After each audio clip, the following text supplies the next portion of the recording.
She'll never forget the moment she dropped that tray of champagne glasses and looked up to see him standing there, the man who vanished from her life 3 years ago, the man she tried so hard to forget.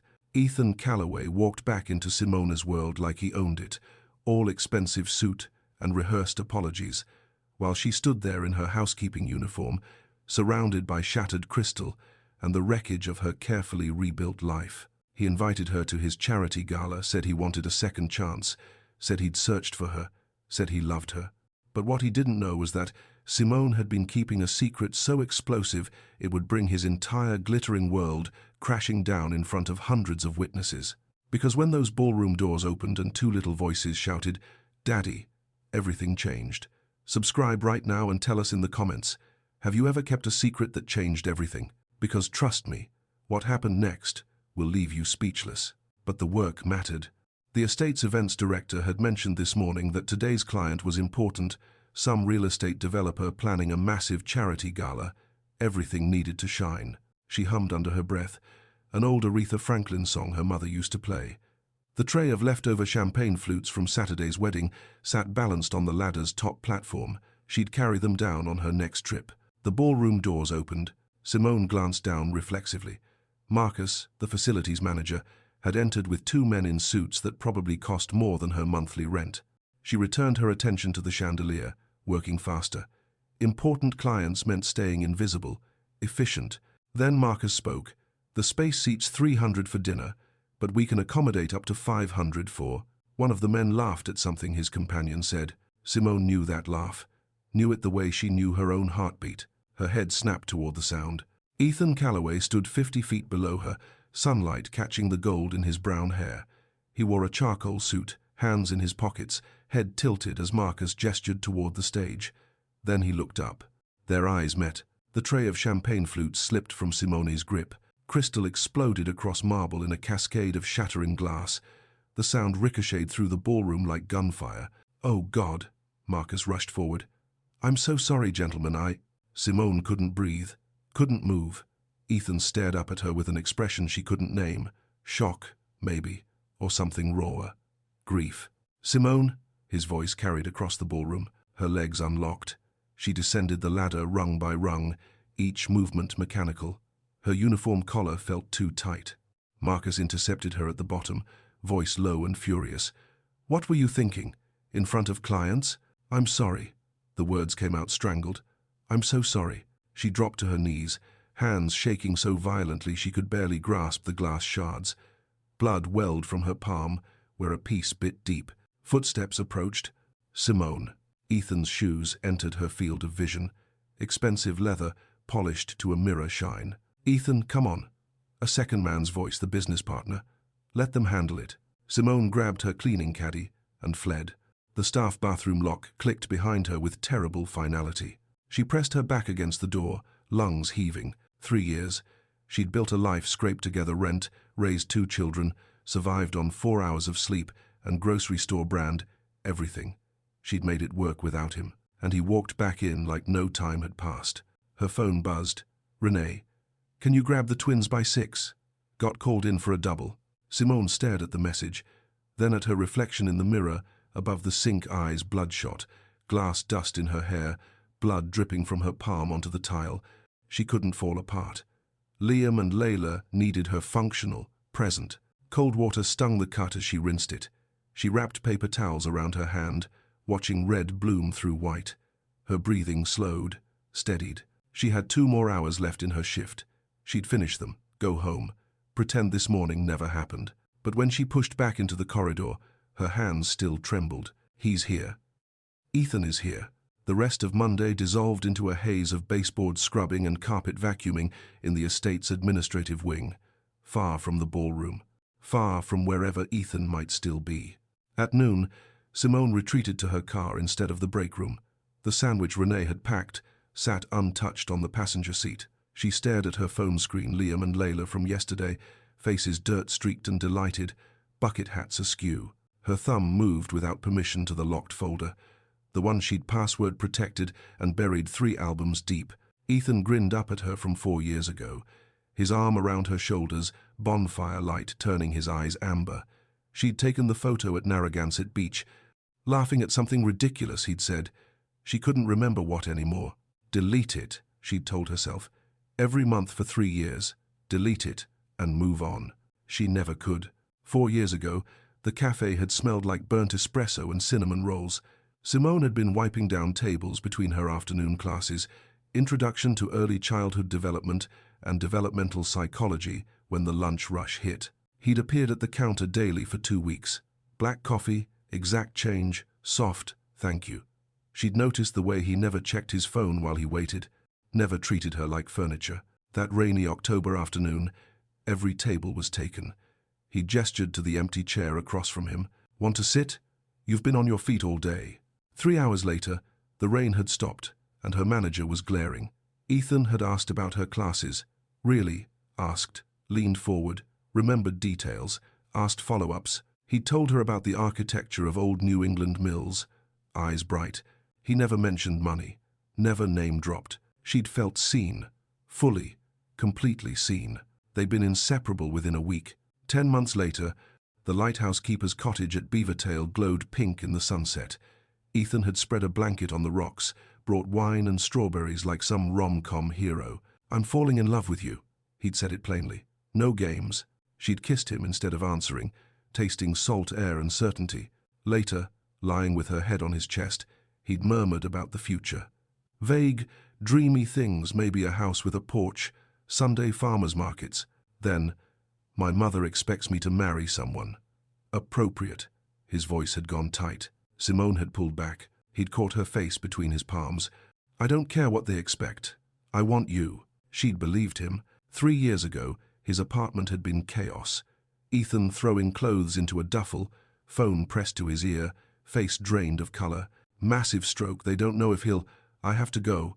I have to. Simone had grabbed his shaking hands. Breathe. Just breathe. He'd kissed her desperately at the door. I'll call as soon as I know anything. The text came an hour later. Family emergency. I'll call soon. I love you. Simone had waited and waited. His number went straight to voicemail by day 3. His office said he was on indefinite leave. She'd gone to his apartment, new tenants. By week 6, she'd known about the pregnancy. By week 8, she'd stopped calling. Simone closed the photo app and started the engine. Renee's driveway was empty when she pulled in at 6:15. Before she could unbuckle, her sister appeared at the window, knocking urgently. We need to talk. Twins are napping inside. Now. Simone's chest tightened. What happened? Renee handed her a cream-colored business card. Heavy stock, embossed lettering. Ethan Calloway, Calloway Properties. On the back, in handwriting she'd recognize anywhere. Simone, please. I need to talk to you. I'll be at the estate tomorrow at noon. E. Simone crumpled it. Absolutely not. Tuesday morning, 11:50 a.m. The silverware gleamed under the fluorescent kitchen lights, forks and knives lined up like soldiers. Simone's cloth moved in mechanical circles, but her eyes kept cutting to the wall clock. She wouldn't go. She'd stay right here, finish the silver service for 18, reorganize the linen closet, let him stand in that ballroom alone until he gave up and left. 11:58. The cloth stilled in her hand. She stood, legs moving before her brain caught up, and walked through the service corridor toward the ballroom. The door opened soundlessly. Ethan stood by the windows in charcoal wool, hands buried in his pockets, staring out at the Atlantic. Thinner than she remembered, new lines around his eyes. The floorboards creaked. He spun around. Relief broke across his face like sunrise. You came. Simone stayed near the door, arms crossed tight over her uniform. I'm working. You have 5 minutes. He moved toward her slowly, the way you'd approach something wild. My father's stroke was catastrophic. They didn't think he'd survive the first 72 hours. I lived at the hospital. I couldn't leave him. His voice roughened. My phone got destroyed in a car accident on the drive there. Everything was chaos. The business, the family. 2 months, Ethan. Her voice could have cut glass. You came back 2 months later. That's 60 days to send a letter, an email, something. When I got back, you were gone. His hands spread helplessly. Disconnected number. Your apartment was empty. The cafe said you'd quit. No forwarding address. I hired investigators. You could have tried harder. Each word landed like a blow. You had resources, money, connections. If you really wanted to find me, you would have. His face crumbled. I did want to. I never stopped, Simone. Every single day It doesn't matter now. She straightened. I have a life. I've moved on. Have you? His voice dropped. Because I haven't. The silence stretched thin enough to snap. The lie surfaced before she could stop it. I was pregnant, Ethan. All color drained from his face. She watched him stagger and panic seized her. I thought I was. False alarm. The words tumbled out too fast. But I was terrified, and you were gone, and I had no one. God, Simone. He looked shattered. If I'd known. But you didn't. Her throat closed. And now it's too late. Let me prove I'm staying. Desperation edged his voice. The gala. Saturday. Come, as my guest. One evening. If you still want me gone after, I'll respect it. She laughed, bitter and sharp. So your friends can stare at the help? No thanks. So I can show you I'm serious. He stepped closer. So you can see I'm not running anymore. Every instinct screamed to say no. Fine. Her voice sounded distant. One evening. Then you leave me alone. His exhale nearly buckled his knees. Thank you. Simone turned and walked out. The door clicked shut behind her. She pressed her back against the corridor wall, pulse hammering. Through the door, she heard him lean against something, a choked sound that might have been relief or grief. What did I just agree to? Tuesday afternoon, 3:30 p.m. The industrial dryers rumbled like distant thunder. Simone stood at the folding table between Jackie and Marcus, her hands moving through the rhythm of fitted sheets corner to corner. Smooth, fold. Extra security for Saturday. Marcus shook out a tablecloth. Must be some serious donors coming. Jackie nodded, her practiced fingers creasing pillowcases into perfect rectangles. I heard Mr. Calloway himself requested a last-minute +1 addition to the guest list. She smiled. Wonder who the lucky date is. Probably some model or socialite. Simone's hands moved faster, corner to corner, smooth, fold. You okay, honey? Jackie's eyes had sharpened with concern. Just tired. The smile felt like it might crack her face. The twins were up half the night.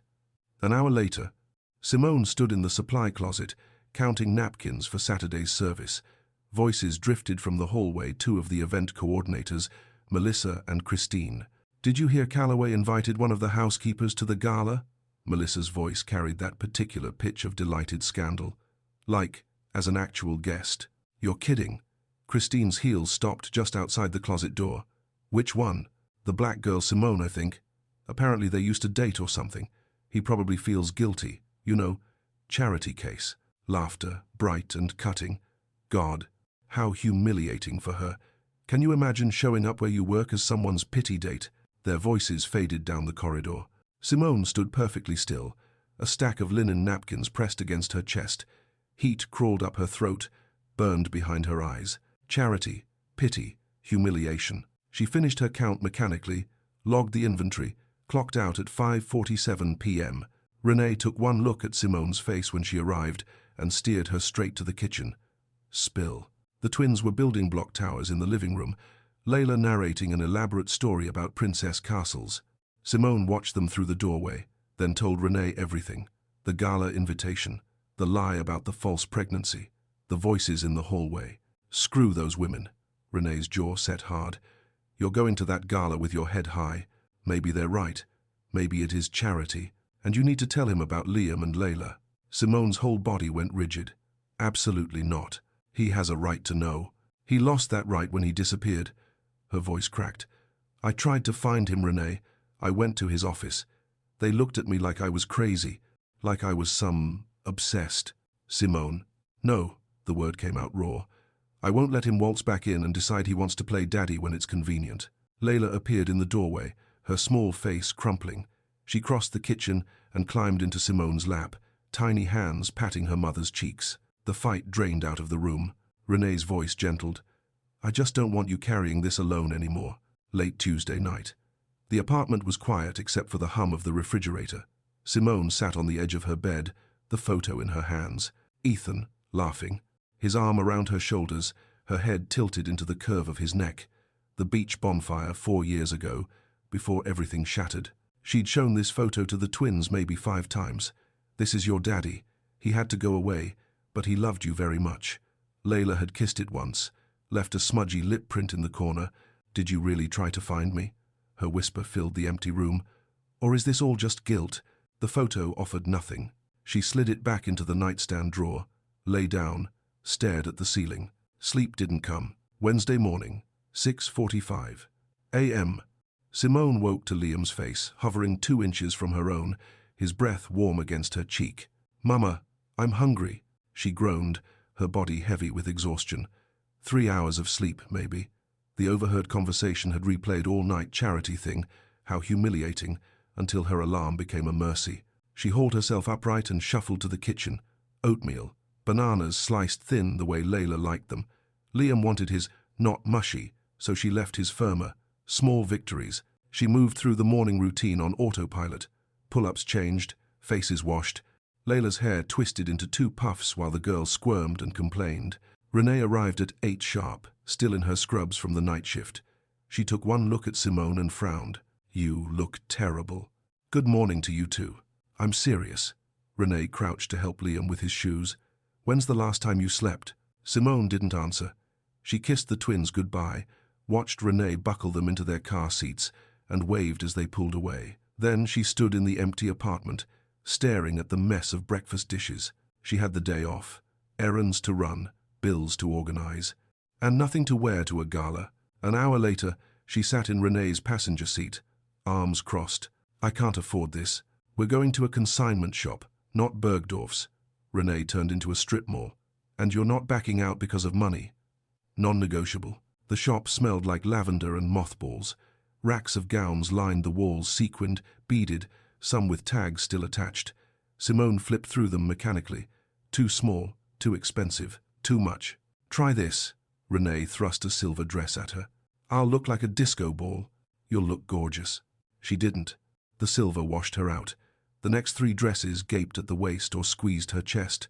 Simone's frustration mounted with each rejected option. Then her fingers caught on something soft, emerald green, floor-length, sleeveless, with a fitted bodice that flowed into a gentle skirt. She checked the tag. $80. Her stomach twisted. Too much. But she pulled it off the rack anyway. The dressing room mirror showed someone unfamiliar. The dress skimmed her curves, the green rich against her skin. She looked elegant, expensive, like she belonged, or like she was pretending to. Renee appeared behind her, eyes shining. "You look beautiful." Simone swallowed hard. "It's too much money. It's perfect. We're getting it." They added simple black heels from the discount store next door, and a small clutch Renee insisted on buying herself. Thursday morning arrived with the scent of lilies. Simone pushed through the service entrance at 8:30 to find the Rosewood estate transformed. Florists crowded the loading dock, hauling in arrangements taller than she was. White roses, hydrangeas, something purple she couldn't name. Inside, the ballroom gleamed. Tables stood in perfect rows, waiting for linens. Crystal chandeliers threw fractured light across the marble. She reported to the staff room. Marcus was already there, gulping coffee. "Gala prep," he muttered. "Means extra everything." Simone nodded. She'd been assigned bathrooms and side parlors deep cleaning before the weekend rush. Good. Physical work. Scrubbing tile grout didn't leave room for thinking about silver bracelets or lighthouse metaphors or men who remembered throwaway conversations from 3 years ago. She worked through the morning methodically. Baseboards, fixtures, mirrors polished until they disappeared. Every time she passed the ballroom, her chest tightened. She hadn't seen Ethan since Tuesday. Hadn't heard from him either. Maybe he'd reconsidered. Maybe the whole thing was a mistake. At 11, Patricia found her in the ladies' lounge. "Simone." "A word?" Her stomach dropped. Patricia's expression gave nothing away, professional, neutral, the kind of face that preceded termination. They stepped into the hallway. Patricia closed the door. "I need to give you a heads up. Mr. Calloway requested that you be given Saturday evening off, paid. He's also arranged for your name to be on the guest list." Heat flooded Simone's face. "He shouldn't have done that without asking me." Patricia's eyebrow lifted. "Well, he did. And frankly, it's causing some talk among the staff. People are curious." Curious. The word landed like a slap. Simone forced herself to meet Patricia's eyes. "I understand. I'll keep my head down." Something shifted in Patricia's expression, not quite sympathy, but close. "For what it's worth, Mr. Calloway's a good man. I've worked with him for years. If he's making this kind of effort, he means it." She left. Simone sank onto the velvet bench, hands trembling. The gossip was spreading. Tomorrow would be worse. Saturday. She couldn't think about Saturday. At 3:15, she clocked out and walked to her car. Unlocked, because she always forgot. She opened the door and froze. A small cream-colored box sat on the driver's seat. Her heart hammered. She glanced around the parking lot, empty except for a catering van. She picked up the box. Lightweight. She opened it. A silver bracelet lay against white tissue. Delicate chain, simple clasp. A tiny charm dangled from the center. A lighthouse, no bigger than her thumbnail. She unfolded the note tucked beneath. You told me once that lighthouses represent hope in the darkness. I'm holding on to that. See you Saturday. E. Her vision blurred. She remembered that night, their third date, maybe fourth. They'd driven to the coast, sat on the rocks while the beam swept overhead. She'd said something about lighthouses being stubborn, about refusing to give up even when the storm raged. He'd kissed her for the first time that night. She clasped the bracelet around her wrist with shaking fingers and sat in her car, crying quietly until her shift supervisor walked past, and she had to pull herself together. Friday bled into Saturday without Simone noticing the seam. She spent Friday at the playground with the twins, pushing swings until her arms ached. Liam wanted the slide. Layla wanted the monkey bars she couldn't quite reach. Simone lifted her daughter up again and again, letting the repetition drown out thoughts of emerald dresses and men who sent bracelets. By evening, her nerves had sharpened to glass. Renee arrived at 7 with a duffel bag and a determined expression. "Trial run," she announced, dropping the bag on Simone's bathroom counter. "We're not leaving anything to chance. The gala's tomorrow night, which is why we practice tonight." "Sit." Simone sat. Renee worked methodically, her nurse's hands steady. She twisted Simone's natural hair into an elegant updo, pinning it section by section. Foundation, subtle eyeshadow, a wine-dark lip. "Don't look yet," Renee commanded. When she finally stepped back, Simone turned to the mirror. A stranger stared back, cheekbones sculpted by shadow, eyes luminous, neck long and graceful. "I don't even recognize myself," Renee grinned. "That's the point. You're going to blow his mind." Simone touched her face, half expecting the illusion to smudge. As Renee packed up her brushes, Simone's throat tightened. "I lied to him." Renee's hands stilled. "About what?" When he asked if I'd moved on. "I told him I thought I was pregnant 3 years ago, but it was a false alarm." The words tumbled out. "I didn't tell him about Liam and Layla." Renee sat down on the toilet lid, heavily. "Why would you say that?" "I panicked.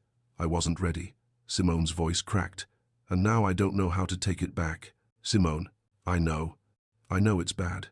But I need to see if I can trust him first. If tomorrow goes well, I'll tell him. I promise." Renee's expression said she didn't believe in promises anymore, but she stood, pulled Simone into a hug. "Soon, better mean soon." "It will." After Renee left for her shift, Simone practiced walking in her heels. 3 laps around the apartment. She wobbled like a newborn deer. Sleep didn't come. Saturday morning arrived in shades of gold. Simone dressed the twins in their favorite outfits, Liam's dinosaur shirt, Layla's pink overalls. They bounced with excitement. Movie night at Aunt Renee's. Popcorn. No bedtime. At Renee's door, Layla threw her arms around Simone's neck. "You look pretty, Mama." Simone's eyes burned. "Thank you, baby." She kissed them both 3 times. 4. Renee finally pried them away.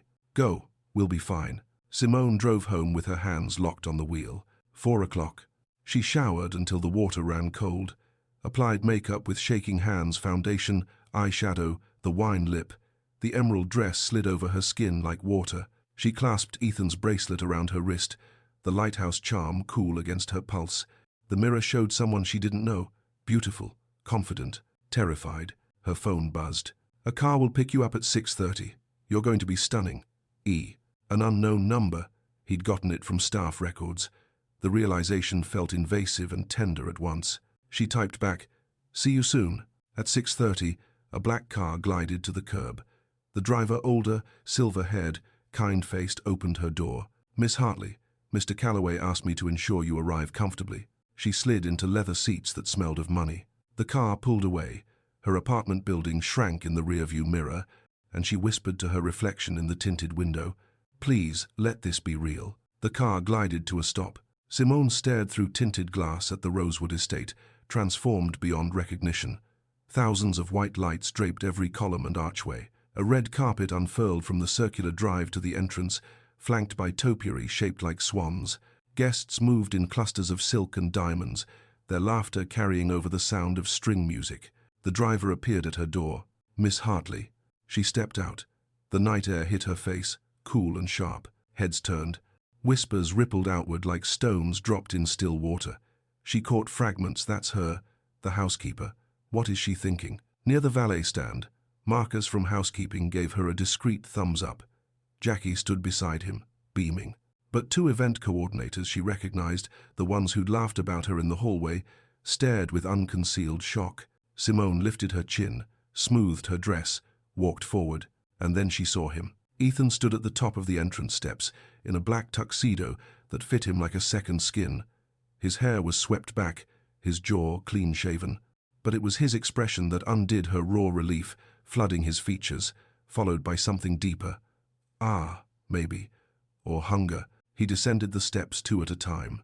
"You're here," his voice shook, like he'd been holding his breath for hours. "I'm here." He offered his arm. She took it. His warmth bled through the fabric of his jacket. They walked inside together.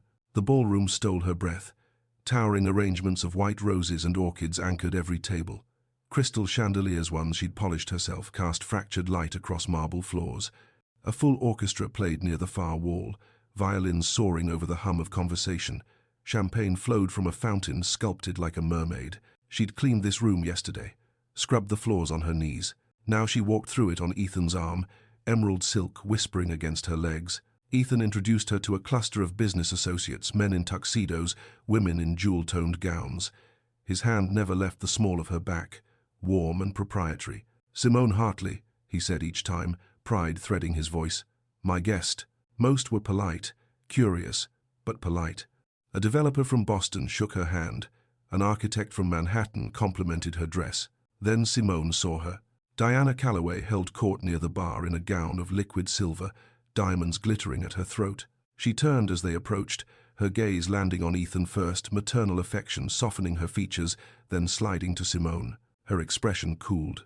"Ethan, darling." She kissed his cheek, her perfume sharp and expensive. Then she turned to Simone with a smile that didn't reach her eyes. "And who is this?" Ethan's jaw tightened. "Mother, this is Simone Hartley." "Simone, my mother." "Diana Calloway."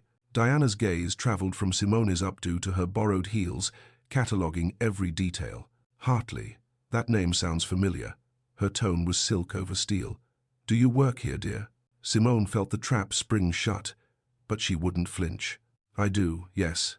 I'm on the housekeeping staff." Diana's smile sharpened. "How? Industrious. And you're attending as a guest this evening? How unusual." Ethan's voice cut through the air. "Simone is my guest, Mother, and I'd appreciate it if you treated her with respect." Diana blinked, surprise flickering across her face. "Of course, darling. I didn't mean to offend." She drifted toward another group, leaving the scent of her perfume behind. Simone's hands were shaking. Ethan turned to her, anguish carving lines around his mouth. "I'm sorry. She's protective of her son's reputation." Simone's voice was steady, even as her heart hammered. "I get it. You shouldn't have to." "Stop." She met his eyes. "I knew what I was walking into. I'm not fragile, Ethan." He searched her face. "You're the strongest person I've ever known." The ballroom noise faded. The music softened. It was just them, standing in a pocket of stillness. Then the orchestra shifted into a waltz. Ethan offered his hand. "Dance with me." Simone hesitated. She hadn't danced in years, hadn't let herself be held by anyone but her children, but something in his expression, hope, raw and unguarded, undid her. "Okay." He led her onto the floor. His hand settled at her waist, warm through silk. Her palm found his shoulder. They moved. She was clumsy at first, uncertain of the steps, but Ethan guided her with patience, his body a steady anchor. Around them, other couples swirled. Faces turned to watch. She didn't care anymore. In Ethan's arms, the world narrowed. His thumb traced small circles against her ribs. His eyes never left hers. For the first time in 3 years, she let herself feel hopeful. After the waltz, Ethan guided Simone through the French doors onto the terrace. Cool ocean air replaced the stuffy heat of the ballroom. She breathed it in salt and pine and freedom. Behind them, the orchestra played something soft and distant. Ahead, darkness stretched toward the Atlantic, waves crashing white against rocks below. Lanterns flickered along the stone balcony. Simone gripped the iron railing, steadying herself. Ethan stood beside her, close, not touching. "Thank you for coming tonight." His voice carried weight. "I know this wasn't easy." She turned, studied his profile in the golden light. "Why did you really invite me, Ethan? Was it guilt?" His jaw worked. "No, God, no." He faced her fully. "I invited you because I needed you to see I meant it, that I'm here, that I'm— 3 years is a long time to be here." He flinched. "Deserved that." "You're right." He dragged a hand through his hair, disheveling the careful styling. "Let me explain. All of it." She crossed her arms but didn't walk away. "My father's stroke left him in a vegetative state," Ethan began, words tumbling faster now. "One minute he was fine. The next, he couldn't speak, couldn't move. The doctors said he'd never recover. My mother fell apart. The business 40 years of work was collapsing. I was the only one who could step in." Simone's expression softened slightly. "I lived at that hospital for weeks, slept in a chair beside his bed. My phone was destroyed in the accident on the way there. I hit a guardrail, totaled the car. By the time I got a replacement, I'd lost everything.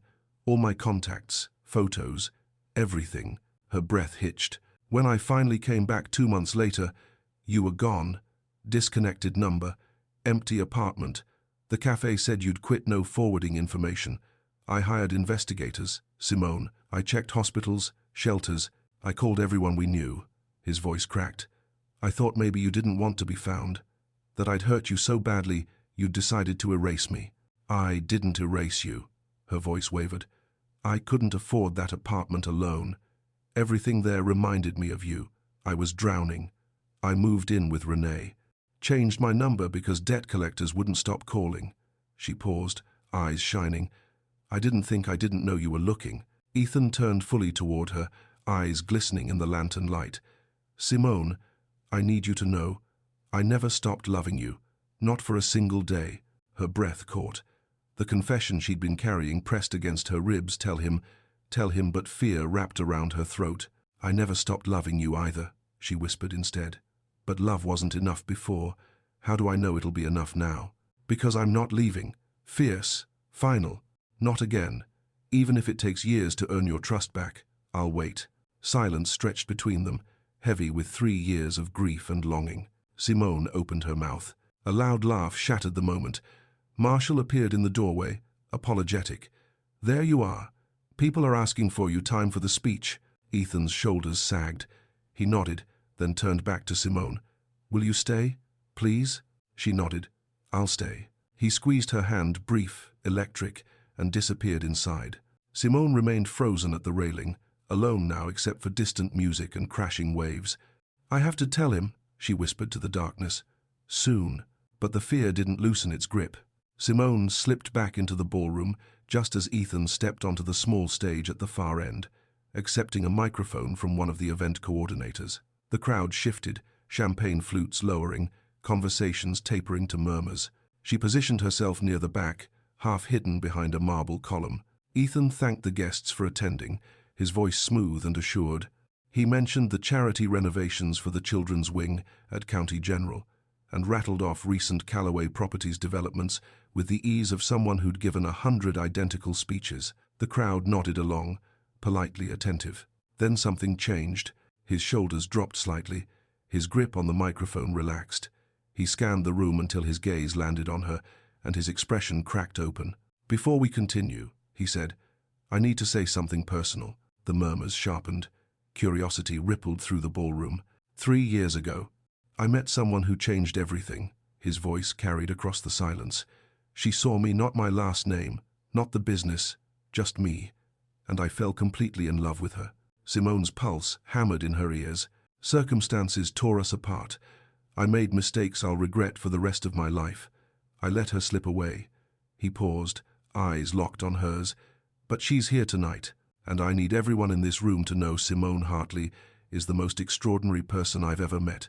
She's kind, resilient, stronger than anyone has a right to be. If I'm lucky enough to earn a second chance, I'll spend every day proving I deserve it. Applause erupted, polite, confused, laced with scandalized whispers. Simone's face burned, every head swiveled toward her. Diana Calloway stood frozen near the bar, champagne glass suspended mid-air, expression caught between horror and fury. Ethan stepped off the stage and cut through the crowd like it didn't exist. He stopped inches from her, close enough that she could see the vulnerability naked in his face. "I'm sorry if that was too much," he murmured. "I just needed them to know you're not some charity case. You're here because I love you." Her vision blurred. "You're insane." But she was smiling. "Probably." Marshall materialized beside them, grinning. "Well, that'll be trending by morning." Ethan ignored him entirely. "Can we go somewhere quieter? I want to hear everything your life now. What I missed." Simone nodded, throat too tight for words. While Ethan disappeared to handle the security issue, Simone drifted toward the bar. Her lips still tingled from the almost kiss, her heart still raced from his public declaration. She needed water, something to ground her. The bartender nodded acknowledgement, momentarily occupied with another order. Simone waited, fingers drumming against the polished mahogany. "Did you see Ethan Calloway's little speech? About the maid?" Simone's hand stilled. 3 women clustered near the bar's end, dripping in diamonds and designer gowns. They hadn't noticed her. One laughed, sharp and cruel. "It's so awkward. I mean, she's pretty, I guess, but does he think playing White Knight makes him look good?" Another leaned in conspiratorially. "I heard she used to date him, and he dumped her. Now he feels guilty because she's working here, so he's parading her around like some charity project. It's humiliating for her." The first woman's smile turned vicious. "Honestly, if I were her, I'd be mortified. Imagine showing up where you work as someone's pity date. She must be desperate." Blood roared in Simone's ears. "Walk away. Just walk away." Her feet refused. "Excuse me, ladies." The voice sliced through their laughter like a blade. Cold, lethal. The women spun, color drained from their faces. Ethan stood behind them, expression carved from ice. "I couldn't help but overhear your fascinating conversation." He stepped closer, each word precise. "Let me clarify a few things." The women shrank back. "Simone isn't here because I pity her. She's here because she's brilliant, compassionate, and has more integrity in her little finger than the 3 of you combined." His voice dropped lower, more dangerous. "As for her job, she works harder in a day than most people in this room work in a year. And if you have a problem with that, or with me choosing to celebrate her publicly, you're welcome to leave my event." They stammered apologies, words tripping over each other, before scattering like startled birds. Ethan turned to Simone. The ice melted instantly. "Are you okay?" She nodded, throat tight. "You didn't have to do that." "Yes, I did." His jaw flexed. "I won't let anyone disrespect you. Not here, not anywhere." Something shifted in her chest, cracked open, raw and tender. She reached for his hand. "Thank you." The garden air did nothing to calm her nerves. Simone stared at her phone. 3 texts from Renee, all within the last 10 minutes. Twins woke up. "They're fussy. Layla's asking for you." "I'm trying to calm them down. They want to see you. Should I just drive over? They could wave through a window or something." Her fingers trembled as she dialed. "Do not bring them here." Renee sounded frazzled, overwhelmed. I know. I just thought maybe if they saw you for a second, they'd settle down. I could park outside, they could blow you a kiss, and we'd leave. No one would even notice." "Renee, this is a terrible idea." "I know. I'm just Layla's crying, and I don't know what else to do. She saw the photo of Ethan earlier, and now she keeps saying, 'Daddy.' I think she thinks he's here." Simone's eyes closed. Everything was spiraling. "Just give me 20 minutes, okay? I'll wrap up here and come home." "Okay." "I'm sorry, Simone." "It's fine. Just keep them there." She hung up, pressed her palms against her face. "Find Ethan. Explain. Leave. Simple." Except Diana Calloway stepped into her path the moment she re-entered the building. Arms crossed, expression glacial. "We need to talk." Diana led her to a small parlor off the main hallway. Coats hung on racks. The room smelled of expensive perfume and mothballs. Once alone, Diana dropped all pretense.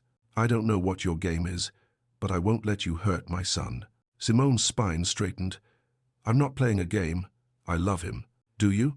Or do you see a wealthy man willing to rescue you from your circumstances? The accusation burned. I didn't ask for any of this. He found me. And for the record, I was doing just fine on my own. Diana studied her, really studied her, surprise flickering across her features. The pushback had caught her off guard. Her voice softened, barely. Ethan has been through hell these past 3 years. Losing his father, running the company, and losing you nearly broke him. If you're serious about him, then stay. But if you're going to run again, do it now. Don't give him false hope. Simone held her gaze. I'm not running, but I do have complications. Things I haven't told him yet. Diana frowned. What kind of complications? The door burst open. Marshall stood there, face flushed, eyes wide. Simone, there's a situation. There are kids in the front lobby asking for you. Security doesn't know what to do. The floor dropped out from under her. No. No, no, no. Diana looked confused. Kids? Simone's voice barely emerged. Excuse me. She shoved past them both and ran. Simone's heels clicked frantically against marble as she burst through the double doors into the lobby. Her breath caught. Renee stood near the entrance, face stricken, gripping the hands of 2 pajama-clad toddlers clutching stuffed animals. A security guard hovered nearby, radio in hand. Lingering Gala guests clustered by the doors, phones already out, and Ethan. Across the lobby, just emerging from the ballroom corridor, puzzled, looking from the twins to Simone. He didn't understand yet. Simone rushed forward. What are you doing here? Renee's eyes brimmed. I'm so sorry. They wouldn't calm down. I thought if we just came for a second I didn't think. Mama. Liam broke free, running. Simone caught him, dropped to her knees to pull Layla close. It's okay, babies. Mama's here. Footsteps behind her. Simone? She turned slowly, arms full of children. Ethan stared. At her, at them, back to her. Confusion shifted to realization, then shock drained every drop of color from his face. Layla looked up. Her eyes went wide. She pointed. Daddy! The word ricocheted through the marble space. Simone's heart stopped. Liam wriggled free, toddling toward Ethan with recognition blazing across his small face. Daddy! The lobby exploded into whispers. Cameras lifted. Ethan dropped to one knee as the little boy approached, then stopped suddenly shy a foot away. Hi, buddy. Ethan's voice shattered on the second word. He looked up at Simone, devastation carved into every line of his face. Are they? She nodded. The ballroom doors opened. More guests poured through. Diana Calloway pushed to the front, froze. Marshall stood beside her, jaw hanging. Ethan rose slowly. Liam watched him with wide, curious eyes. Layla broke from Simone and ran, throwing herself against his leg. Daddy, you came back. He staggered, knelt again, touched her face with trembling fingers, then Liam's. His hands shook violently. He looked at Simone. Tears streamed down his face. Why didn't you tell me? Quiet. Broken. Simone wept. Because you left. And I didn't know if you'd come back. Silence pressed down. Even the twins went still, sensing something monumental. Ethan stood. Liam and Layla clung to his legs. He walked towards Simone. She braced for anger. Instead, he pulled her into his arms. Her and the twins. All of them. He sobbed into her hair. I'm so sorry. I'm so sorry. The lobby dissolved into controlled chaos. Marshall barked orders, herding stunned guests toward the exits. Security ushered people out with firm politeness. Diana stood motionless near the coat check, staring at the twins at Layla's eyes. Ethan's eyes, staring back. Ethan finally released Simone, dragging his palms across his wet face. He crouched before the twins. Layla still gripped his hand. Liam pressed against Simone's leg, solemn and watchful. We need to talk. Ethan's voice scraped raw. Simone nodded. I know. Ethan caught Marshall's sleeve. Clear the venue. End it early. Marshall didn't hesitate. Done. Ethan led them through the emptying ballroom, Simone carrying Liam, Renee holding Layla's hand, Diana trailing like a ghost. The study door closed behind them, muffling the distant hum of departing cars. Layla rubbed her eyes. Liam yawned against Simone's shoulder. Renee stepped forward. I can take them to the car. They stay. Simone's tone left no room. Ethan sank onto the couch, head in his hands. Tell me everything. So she did. 2 months after he vanished, she'd bought the pregnancy test, called his office disconnected, Visited his building new tenants. Searched online, nothing. She moved in with Renee, worked through morning sickness at the cafe, gave birth in a hospital room with only her sister beside her. I named them Liam and Layla. Her voice fractured. I kept one photo, showed it to them sometimes, told them their daddy had to go away but loved them very much. Ethan's shoulders shook. I wanted to tell you, but I was terrified. What if you didn't believe me? What if you tried to take them? What if you ran again? I would never. He stopped. The promise died unspoken. He had left, intentions irrelevant. He looked at the twins. How old? 3, 4, in February. The math hit him visibly. I missed everything. I'm sorry. Simone's whisper barely carried. I didn't know what else to do. Diana's voice cracked the silence. May I hold them? Simone hesitated, nodded. Layla, fearless, walked over. Who are you? Diana dropped to her knees, tears spilling. I'm your grandmother. She pulled Layla close. The child allowed it, curious. You look just like your father when he was little. Liam, emboldened, joined them. Diana wrapped both in her arms, something ancient and wounded, breaking open across her face. She looked at Simone. I'm sorry. For tonight. I didn't know. It's okay. Ethan stood abruptly, walked outside. Simone followed, leaving Renee and Diana with the children. On the terrace, Ethan gripped the railing. I don't know what to do. You can't fix it, Simone said. We can only move forward. He turned. I want to be their father. Please. I know. I want that too. She met his eyes. But it'll take time. They don't know you, and I need to know you won't disappear again. I won't. I swear. He took her hands. I love you. I love them. Whatever it takes. Simone searched his face and saw truth. Okay, she whispered. We'll figure it out. The grandfather clock in the corner chimed midnight. Outside the study windows, the estate lay dark and silent. Inside, the twins slept in a tangle of limbs on the leather couch. Layla's hand curled around Liam's. Renee dozed in the wing-back chair, head tilted at an uncomfortable angle. Diana perched on the edge of the ottoman, unable to look away from her grandchildren. Simone sat on the floor, back against the couch. Ethan folded himself down beside her, careful not to jostle the cushions. Tomorrow, he said quietly. Can I see them tomorrow? She pulled her knees up, wrapped her arms around them. Afternoon, after their nap. What time? 3. He nodded, committing it to memory.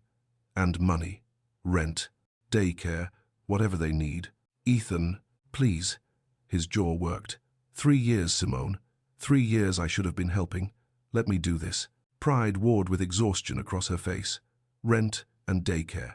Nothing else. I don't want their lives upended overnight. They need stability. I understand. Diana's voice cut soft through the dim room. May I visit as well? Simone turned, studied the older woman. Diana's mascara had smudged beneath her eyes. Her elegant composure had cracked wide open. Yes, Simone said, but not tomorrow. Give us a few days. Diana's shoulders sagged with relief. Thank you. Her voice fractured. Thank you. At 1 a.m., Renee stirred, blinking groggily. We should get them home. The drive to the car was surreal, staff still breaking down tables, security doing final sweeps. Ethan carried Liam while Simone held Layla. Renee's sedan waited under the portico, car seats already installed. Ethan fumbled with the buckles, fingers clumsy with wonder and terror. Liam stayed limp, dead asleep. Layla's eyes fluttered open as he clicked the chest clip. She smiled. Night-night, Daddy. His throat closed. Good night. Sweetheart. He shut the door with shaking hands. Simone stood by the passenger side, swaying with fatigue. He crossed to her. Thank you, he said, for giving me a chance. She nodded, words beyond her. We'll see you tomorrow. The taillights faded down the tree-lined drive. Ethan remained rooted to the pavement until Marshall materialized beside him. You okay, man? Ethan shook his head slowly. I'm a father. Yeah, you are. Marshall's hand landed heavy on his shoulder, then withdrew. The estate swallowed him back inside. Ethan walked through the dismantled ballroom chairs, stacked, flowers wilting, champagne glasses abandoned. He climbed onto the stage where hours ago he'd declared his love to a room full of strangers. His phone glowed. Simone had texted one photo, the twins asleep in their car seats, faces peaceful in the passing streetlights. His children. He set it as his wallpaper and whispered to the empty room, I won't let you down. Sunday light crept through the blinds of Simone's bedroom. She woke disoriented, her body aching like she'd run a marathon. The emerald dress hung on the closet door, a ghost of last night's chaos.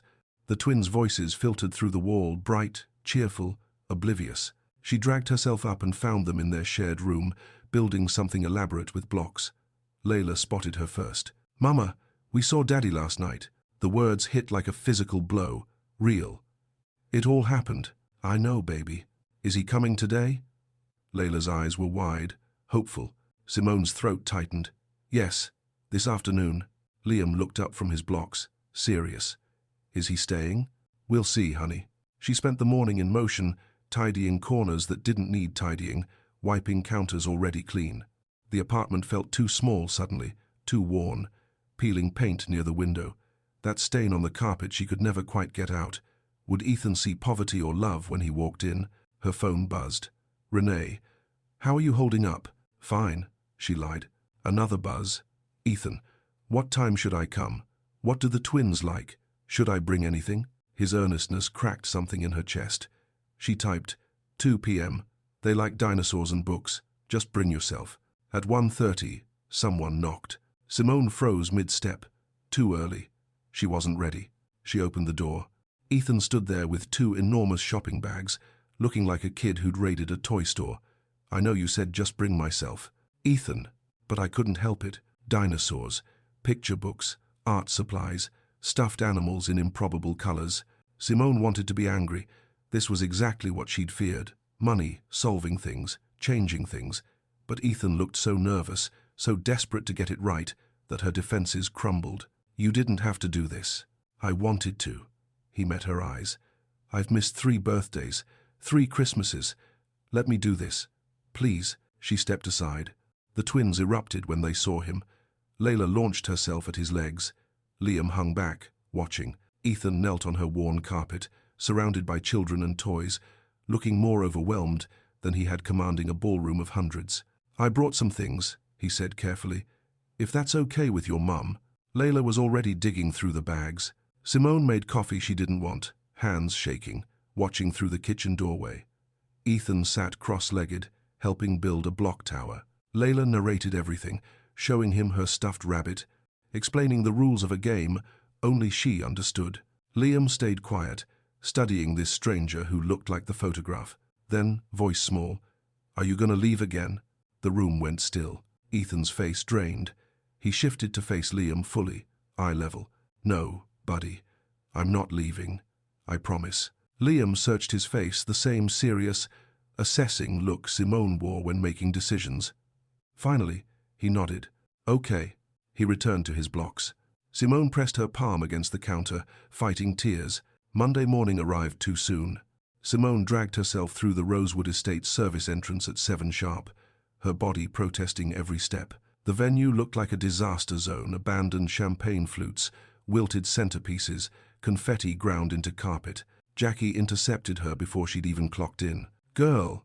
Jackie blocked the hallway, eyes sparkling with barely contained curiosity. "Is it true? Do you have kids with Ethan Calloway?" Simone's stomach dropped. She should have known this was coming. Half the county had probably seen whatever video got posted online, the twins shouting, "Daddy!" the lobby meltdown, everything. Yes. Jackie's jaw fell open. "And he didn't know? Until Saturday?" "Not until Saturday." "Jesus." Jackie shook her head, whistling low. "What happens now?" Simone grabbed her cleaning cart, suddenly desperate to be moving, doing something with her hands. "We figure it out." The week unfolded in fragments, each day stitching them tighter together. Tuesday evening, Ethan showed up with Chinese takeout, no fancy catering, just cartons from the place near her apartment. They ate at her cramped kitchen table, the twins smearing fried rice across their faces. Liam let Ethan read him a bedtime story, stumbling over words about a hungry caterpillar. Simone watched from the doorway, throat tight. Wednesday, her phone buzzed during her lunch break. "Can I pick them up from daycare?" Her finger hovered over the screen. "Too fast. This is too fast." She typed back, "Okay." He arrived at Little Sprouts with car seats already installed, top-rated models he'd researched obsessively. The staff stared but said nothing. He took the twins to the park, sent photos. Layla mid-swing. hair flying. Liam clutching a pinecone like treasure. Thursday brought Diana, arriving with gifts wrapped in tasteful paper art supplies, wooden puzzles, nothing gaudy. She sat cross-legged on Simone's threadbare carpet, letting Layla pour invisible tea into plastic cups. I was wrong about you. Diana's voice carried weight. My son is lucky to have you. Friday, Ethan suggested dinner out, a family outing. Simone vetoed his first 3 restaurant suggestions, landing them at a diner with cracked vinyl booths and bottomless coffee. The twins were chaos, knocking over water glasses and demanding extra fries. Ethan looked utterly charmed. Saturday was the aquarium. Liam pressed his face against the shark tank until his breath fogged the glass. Layla refused to walk, making Ethan carry her through every exhibit until she fell asleep on his shoulder, drooling on his expensive jacket. Simone watched them together and felt something shift, terror melting into tentative hope. Sunday evening, the twins finally asleep. They collapsed on her couch. This week was, Ethan trailed off. A lot, Simone finished. But good, really good. He took her hand, thumb tracing circles on her palm. I know we're taking this slow, but I need you to know, I'm all in. With you, with them. I'm not going anywhere. Simone squeezed back. I'm starting to believe that. He leaned in. She didn't pull away. The kiss was soft, tentative, 3 years of longing compressed into one breath. When they broke apart, she whispered, "Stay tonight. Just stay." He slept on the couch, blanket tucked around him, close enough to hear if anyone needed him. Monday morning, 2 weeks after the gala, Simone was scrubbing baseboards in the estate's west parlor when her radio crackled. "Simone, come to the main office. Patricia needs you." Her stomach twisted. The radio's static felt ominous. She found Patricia behind her desk, expression carefully neutral. "Professional, close the door. We need to talk about your situation." Simone sat, hands clenched in her lap. Patricia pulled off her reading glasses, rubbed the bridge of her nose. "Some donors and board members are uncomfortable with the publicity from the Gala incident. There's been chatter about your relationship with Ethan, creating a conflict of interest. Callaway Properties is a major client here." The words landed like punches. "I'm not firing you," Patricia continued quickly. "But I need to move you to a different property in our portfolio, the Hartford location. You'd start next month. Hartford, 40 minutes away. Farther from the twins' daycare, from Renee, from everything. Can I think about it?" Patricia's expression softened. "You have a week." Simone told Ethan that evening, while the twins built towers with the blocks he'd brought. His face went dark. "This is because of me, because of us. I'll talk to them." "No," her voice cut sharp. "You'll make it worse. I need to handle this myself. Simone, I can fix this." "With what? Money? Threats to pull your business?" She stood, arms crossed. "I'm not your charity project, Ethan. I'm not some damsel you need to rescue." "I know that." "Do you? Because it feels like you think your money can solve everything." Frustration cracked through his carefully controlled expression. "I'm just trying to help. I've missed 3 years. Let me make up for it." "You can't buy back 3 years." The words exploded out of her. "And I don't need you to swoop in and save me. I've been fine on my own." Silence crashed between them. The twins had stopped playing, watching with wide, worried eyes. Ethan's jaw worked. Then his shoulders sagged. "You're right. I'm sorry." He grabbed his coat and left. That night, Simone tucked Liam into bed. He grabbed her hand. "Why was Daddy yelling?" Her heart cracked. "We weren't yelling, baby. Just disagreeing. Grown-ups do that sometimes." "Is he coming back?" "Yes, he'll be back." She kissed his forehead and prayed she was right. Later, her phone buzzed. "I'm sorry. I didn't mean to overstep. I just don't want you to suffer because of me. Can we talk tomorrow?" She stared at the screen, exhausted and scared and still angry. Finally, "Yes, tomorrow. You'd start next month." Simone's throat closed. She loved this job. The Hartford property was 40 minutes away, 40 minutes of extra gas she couldn't afford, 40 minutes less with her children every day. "Can I think about it?" Patricia's expression softened. "You have a week." That evening, Simone barely tasted dinner. The twins chattered around her, oblivious. She pushed spaghetti around her plate. When Ethan arrived at 6:30 for his usual visit, he knew immediately something was wrong. "What happened?" she told him. Watched his face darken with each word. "This is because of me, because of us. I'll talk to them." "No." The word came sharp. "You'll make it worse. I need to handle this myself. Ethan stood, pacing her tiny living room. Handle what? Discrimination? They're punishing you for my mistake. It's not discrimination. It's complicated. Simone's voice rose. And I don't need you charging in like what? Like you think your money can solve everything. I'm trying to help.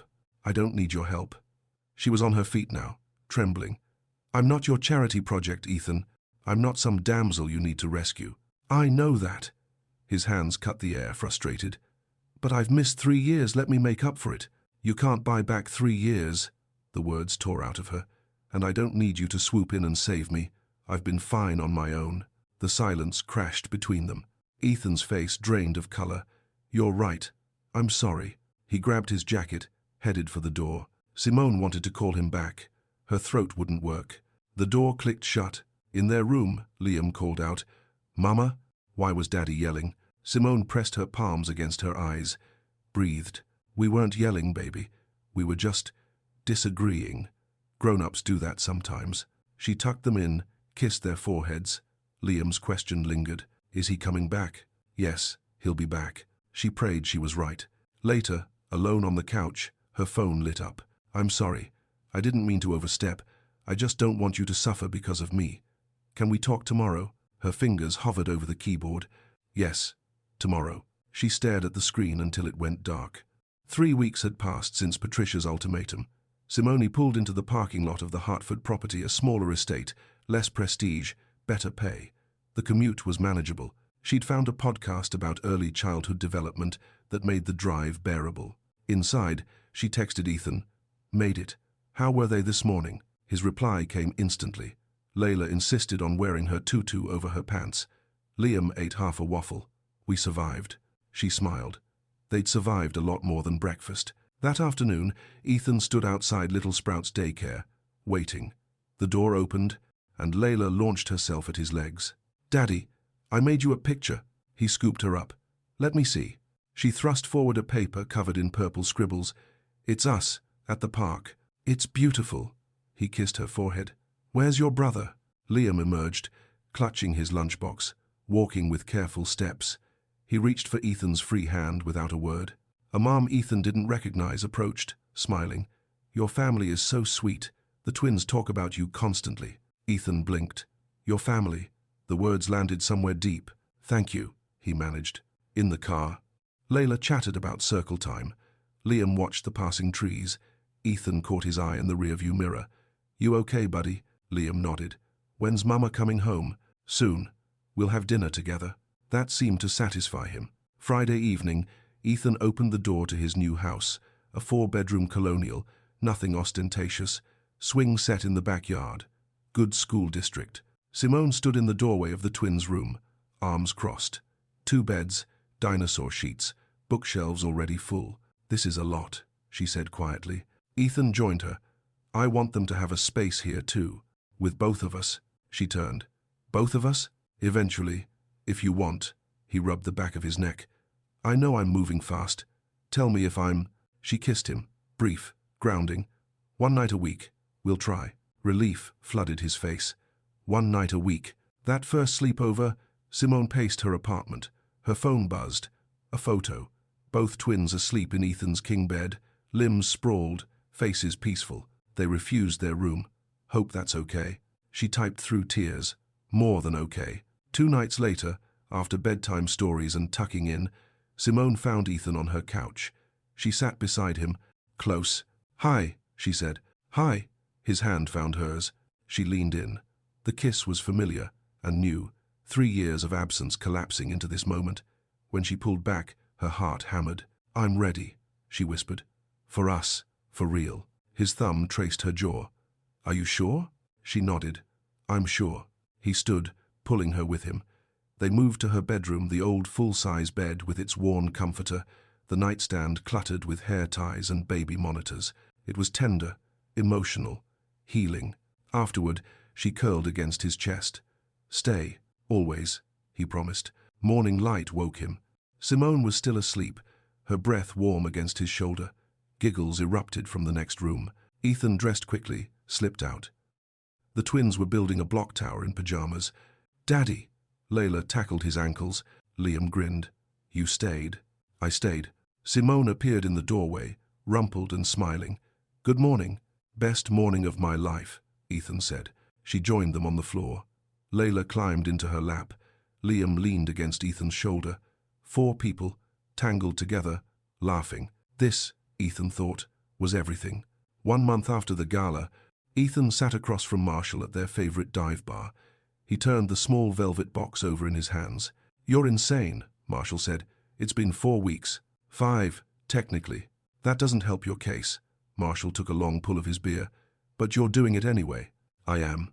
Marshall studied him, then nodded. Then I'm happy for you, man. She's good for you. They all are.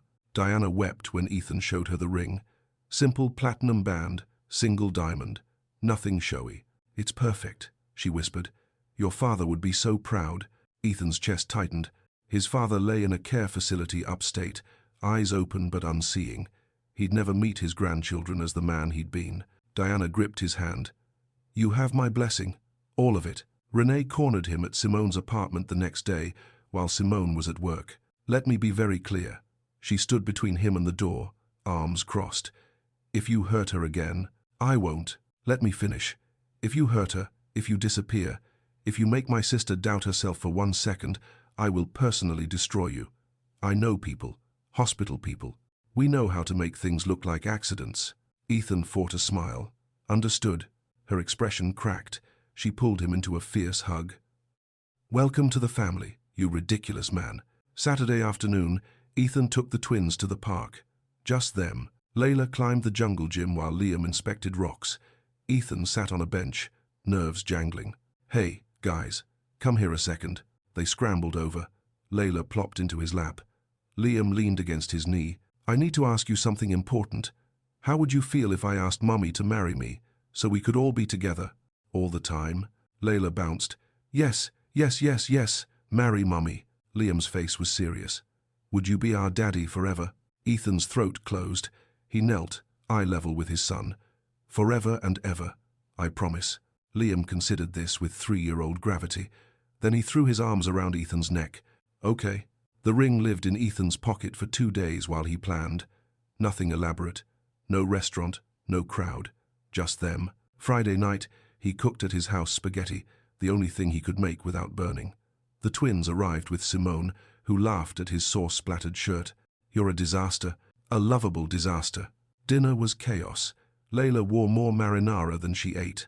Liam built a noodle tower. Simone's eyes shone with happiness. After, while the twins played, Ethan took Simone's hand. Come outside for a second. The porch faced west. Sunset bled orange across the sky. Simone. His voice shook. I know it's only been a month. I know we're still figuring things out. He pulled out the box. Her hands flew to her mouth. But I've never been more sure of anything than I am of us, of this family. He opened it. I don't need a long engagement. I don't need a big wedding. I just need you. Will you marry me? Tears spilled down her cheeks. Ethan, Old fear flickered. What if we mess this up? Then we'll fix it. Together. She looked at the ring. At him. At the window where their children's laughter spilled out. She wasn't afraid anymore. Yes.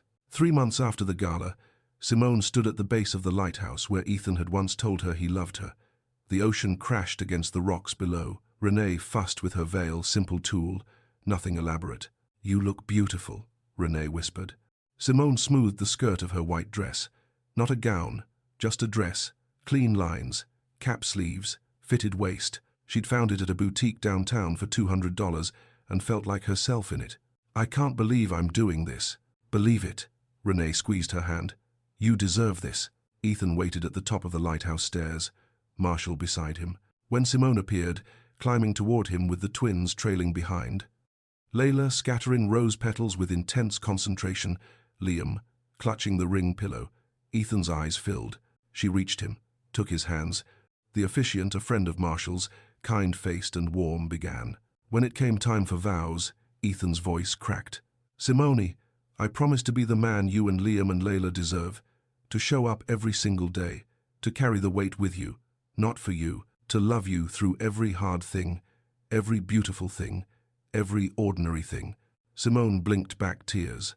Ethan, I promise to trust you, to let you in, even when I'm scared, to build this life with you, messy and imperfect, and ours." When the officiant pronounced them married, Layla shrieked, "They kissed!" Liam clapped, and the rings he'd been clutching slipped from the pillow, clattering down the stairs. Everyone laughed. The reception was held at a seafood restaurant overlooking the harbour. Lobster rolls, clam chowder, champagne in mismatched glasses. Diana sat with the twins, wiping her eyes every few minutes. Marshall stood to give a toast. "I've known Ethan 20 years, never seen him this happy." He raised his glass. "To family." Later, Diana approached Simone privately. "Thank you for giving him another chance, for letting me be part of their lives." Simone hugged her. "You're their grandmother. You'll always be part of this." Before the evening ended, the twins demanded to speak. They climbed onto chairs, wobbling. "We love Mommy and Daddy," Layla shouted. Liam added solemnly, "And Daddy's staying forever." Applause erupted. Simone buried her face in Ethan's shoulder, crying. That night, they returned home, their home now, all four of them. Simone had moved in last week, her belongings still in boxes stacked in the garage. They tucked the twins into bed together. Ethan read a story about children finding treasure. "We're the treasure, right?" Layla whispered. Ethan kissed her forehead. "The greatest treasure in the world." Afterward, Simone and Ethan collapsed on the couch, shoes kicked off, exhausted. "We did it," Simone murmured. "We're married." Ethan pulled her close. "Best decision I ever made." She rested her head on his chest, listening to his heartbeat. Steady, present. "I never thought I'd feel this safe again," she thought. "But here I am." 6 months after the wedding, Simone sat in a tiny chair across from Mrs. Patterson, the preschool teacher. Ethan was beside her, his jaw tight. The classroom smelled like crayons and applesauce. "Liam hit another child yesterday," Mrs. Patterson said. "This is the third incident this month." Simone's stomach dropped. He's never been aggressive before. Sometimes big changes trigger behavioral shifts. New house? New family structure? Mrs. Patterson looked between them. "These transitions are hard for little ones." Ethan leaned forward. "What can we do?" That night, Simone curled on the couch, staring at nothing. "I moved too fast. I disrupted everything they knew." Ethan sat beside her. "We moved forward together, and we'll handle this together." "What if I damaged him?" "You didn't." He took her hand. "But we need help figuring this out." They found Dr. Chen, a child psychologist who specialized in blended families. The first session was just Simone and Ethan. Dr. Chen asked pointed questions. How did they introduce the changes? How did Liam respond? What did he understand about his father's absence? "He's testing," Dr. Chen explained. "Testing whether Ethan's promise of forever is real. If he acts out, will Ethan leave?" Simone felt the words like a punch. The breakthrough came 2 weeks later. Liam had a meltdown over bedtime, throwing stuffed animals, screaming that he hated everyone. Simone reached for him, but Ethan gently stopped her. "Let me." He sat on the floor, cross-legged. Liam threw a block at him. Ethan didn't flinch. "I know you're scared," Ethan said quietly. "But I'm not leaving. Ever. Even when you're angry. Even when you mess up." Liam's face crumpled. He launched himself into Ethan's arms, sobbing. "Promise?" "I promise." Ethan held him, rocking slightly, until the tears stopped. Over the following weeks, Liam's hitting stopped. He started calling Ethan Dad instead of Daddy, a subtle shift that made Ethan's eyes glisten every time. Layla, meanwhile, was thriving, chattering non-stop, climbing into laps, dragging both parents to see her drawings. One Saturday morning, Simone woke to an empty bed. She followed laughter to the kitchen. Ethan stood at the stove, flipping pancakes. The twins were helping, Layla dumping chocolate chips everywhere, Liam stirring batter that slopped onto the counter. Flour dusted every surface. Ethan looked up, grinning. "Morning, Mrs. Calloway." Simone leaned against the doorframe, warmth flooding her chest. This was happiness. Messy, chaotic, imperfect, real. And theirs. 1 year after the gala, the same beach stretched before them, the place where everything began. Simone watched Liam and Layla crouch over a sandcastle, their serious faces bent in concentration. Ethan sat beside her on the blanket, his hand finding hers without looking. "Can't believe it's been a year," she murmured. "Best year of my life." She leaned into him. It wasn't perfect. They still argued over small things, still navigated rough patches, but they'd learned to talk through the hard moments, to choose each other, even when it wasn't easy. Layla shrieked as a wave destroyed half the sandcastle. Liam laughed and started rebuilding immediately, teaching his sister how to pack the sand tighter. Simone's chest tightened, watching them so different from the scared, fatherless children they'd been a year ago. Marshall asked if we're coming to his daughter's graduation next month. Ethan said, "Of course. The twins adore her." He grinned. "She said," Liam asked, "if she'd marry him when he grows up." Simone snorted. "He's 4. Already has good taste." Ethan kissed her temple. "How's the paper coming?" She groaned. Her online classes, early childhood development, had started 3 months ago. Between work, the twins, and studying, she barely slept. But Ethan handled bedtime routines on her late nights, quizzed her before exams, and celebrated every A like it was his own. "Almost done. Due tomorrow. You'll crush it." Diana appeared down the beach, waving. She'd started joining their Saturday outings, something unthinkable a year ago. She carried a cooler, sandwiches she'd made herself, another small miracle. "Grandma!" Layla abandoned the castle and sprinted toward her. Diana caught her, laughing. The transformation still stunned Simone sometimes. The icy matriarch had melted into someone warm, present. She volunteered at the library now, reading to kids every Tuesday. "Simone inspired me," she'd said once, eyes wet. Renee pulled up in her car, her new boyfriend Mark climbing out after her. The twins mobbed him. Immediately he'd promised to teach Liam how to throw a football. Simone watched her family spread across the sand, messy, loud, chaotic. Hers. As the sun dipped low, they packed up. Liam ran back to the water one last time, bare feet splashing through foam. Ethan followed. "Dad," Ethan knelt. "Yeah, buddy? Are you happy?" The question landed clean and direct. Ethan looked at the boy, his son, and felt the truth settle into his bones. "Happiest I've ever been." "Are you?" Liam nodded. "Yeah." They walked back together. Ethan lifted Liam onto his shoulders. Simone held Layla's sticky hand. The lighthouse rose in the distance, solid against the darkening sky. Simone squeezed Ethan's hand. "I love you. I love you too. Forever." This time, they both believed it.